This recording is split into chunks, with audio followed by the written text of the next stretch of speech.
Shankar. Power star Pawan Singh का शंकरा गाना release हो चुका है भाई। हाँ, मैं आप लोग को बता दूं कि आज 18 तारीख को शंकरा गाना पावर स्टार पवन सिंह का रिलीज हुआ है।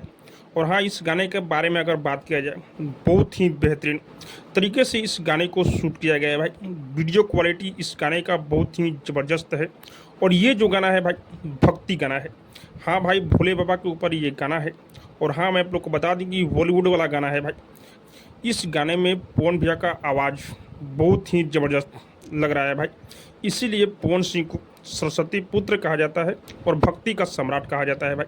हाँ, और इस गाने में रैप भी है भाई। मगन बजे डम डम डम डमरू तेरा, बैठे अटल अटारी भोले का। बहुत सारे लोग बोल रहे थे कि इस गाने को पवन सिंह नहीं गाए हैं, केवल वीडियो में नज़र आने वाले हैं। तो आँख खोलकर देख लो और सुन लो, इस गाने को पवन सिंह गाए हुए हैं और वीडियो में भी पवन सिंह नज़र आ रहे हैं भाई।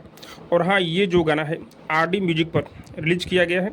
व्यू अभी तो बहुत ही कम आया है इस गाने पर, क्योंकि ये जो गाना है भाई 10:30 बजे रिलीज किया गया है। 6:30 बजे अगर रिलीज किया जाता सुबह में तो अच्छा खासा अब तक व्यू आ जाता। लेकिन धीरे धीरे इस गाने पर बहुत ही ज़बरदस्त व्यू आएगा। आप लोग जाइए, इस गाने को एक बार जरूर सुनिए भाई। बाकी आप सबको क्या लग रहा है कमेंट करके जो बताइएगा। और हाँ, अब तक मेरे चैनल को सब्सक्राइब नहीं किए तो सब्सक्राइब कीजिए, लाइक कीजिए, शेयर कीजिए, क्योंकि मैं भोजपुरी का अपडेट आप लोग तक पहुँचाता रहता हूँ।